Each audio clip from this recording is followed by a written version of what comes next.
మరి ఏదన్నా మేము ఇప్పుడున్న కాంపిటీషన్లో మేము ఏదైనా మాట్లాడితే ఏందమ్మా అంత మాట నువ్వు అని అడిగేటోడు దేవేందర్ గౌడ్ గారు. అంటే అన్న మీరంతా వన్డే మ్యాచ్లు ఆడారు, మేము 2020 ఆడుతున్నాము, ఇప్పుడున్న దాంట్లో hit out or get out తప్ప ఇవన్నీ లెక్కలు వేసేటట్టు ఏడుంది దేవేందర్ అన్న.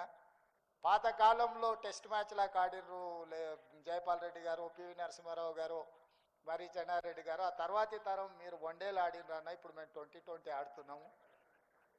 కాబట్టి ఈ విషయాలు ఇప్పుడు ఇంకా అంటే అంతేనా అమ్మ, ఇట్లయితే ఎట్లమ్మా మీరందరూ ఆ చట్టసభలు అంటే ఎవరైనా అబద్ధం చెప్తే కూడా ఆయనకు ఆశ్చర్యం. చట్టసభలలో అరే ఏమో హౌస్లోకి ఇంత అబద్ధం మాట్లాడతాడు ఏందే, బయట ఏమైనా మాట్లాడిండంటే అర్థం ఉంది కాదని. అంటే ఆ సభకు అంతా గౌరవించేవాళ్ళు.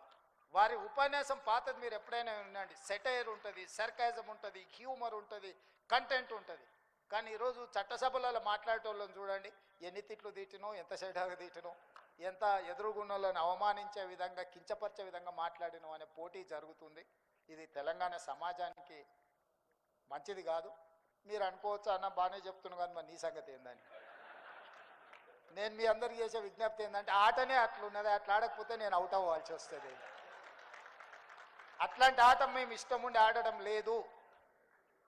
నాకు చాలా ఏళ్ళు కలిసి పనిచేసిన అనుభవం, పెద్దలు దత్తాత్రేయ గారితో, లక్ష్మణన్నతో కలిసి పెరిగి, అంటే వాళ్ళ ముందర పెరుగుకుంటూ వచ్చినాం. దేవేందర్ గౌడ్ గారితో కలిసి పనిచేసినాం. ఆనాడు ఉన్న రాజకీయాలు లేకపోతే విధానాలు, ఒక ఆర్గనైజేషన్ కమిట్మెంట్స్ ఇవన్నీ డిఫరెంట్ లెవెల్లో ఉండే. ఈరోజు ఉన్న పరిస్థితి ఇట్లా తయారయ్యింది. కాకపోతే నేను ఈ కాంపిటీషన్లో ఉండాలనుకుంటున్నా, గెలవాలనుకుంటున్నా కాబట్టి కొన్ని నాకు ఇష్టం లేకపోయినా కష్టంగా అనిపించింది. ఎందుకంటే నా పాత 2009 నుంచి 14 అసెంబ్లీలో స్పీచెస్ చూడండి. మొట్టమొదటి బడ్జెట్ రాజశేఖర రెడ్డి గారు ప్రవేశపెట్టినప్పుడు చంద్రబాబు నాయుడు గారి తర్వాత నేనే ఇనిషియేట్ చేసిన బడ్జెట్ డిస్కషన్ని. 92 మంది ఎమ్మెల్యేలు, 5-6 సార్లు ఎమ్మెల్యేలు గెలిచిన వాళ్ళు ఉంటే కూడా ఫస్ట్ టైం ఎమ్మెల్యేగా నేను బడ్జెట్ డిస్కషన్ని ఇనిషియేట్ చేసి చాలా అంశాల మీద రాజశేఖర రెడ్డి గారు లేచి చెప్పుకోలేని పరిస్థితి, చాలాసార్లు లేచి రిప్లై చేయాల్సిన పరిస్థితి కల్పించిన. అంటే అంశాలను అన్నింటిని కూడా చేసి ప్రాంతానికి కానీ లేకపోతే ప్రజలకు కానీ జరిగిన నష్టాల మీద విశ్లేషణ చేసుకుంటూ మాట్లాడిన మొదటిసారి ఎమ్మెల్సీ అయినప్పుడు చుక్కా రామయ్య గారితో, ప్రొఫెసర్ నాగేశ్వర్ గారితో, అట్లాంటి వాళ్ళతో కలిసి పనిచేసి చదివి అవగాహనతో మాట్లాడాలనుకున్న వాళ్ళతో కలిసి పనిచేసినాం. పోను పోను పోను పోను అది ఎట్లా తయారైందని అంటే ఇప్పుడు ఉన్నట్టుగా తయారైంది. ఇప్పుడు ఎట్లుంది అనేది నాకంటే మీకు అందరికీ ఎక్కువ తెలుసు.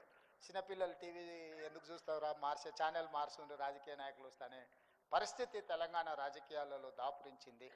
ఇది ఎక్కడో ఒక దగ్గర మార్పుకు మనం పునాది వెయ్యాలి. ఎక్కడో ఒక దగ్గర అలాంటి వాళ్ళను ఎక్కడో ఒక దగ్గర నిలువరించడానికి ప్రయత్నం చేయాలి. Subscribe us and press the bell icon for more interesting updates.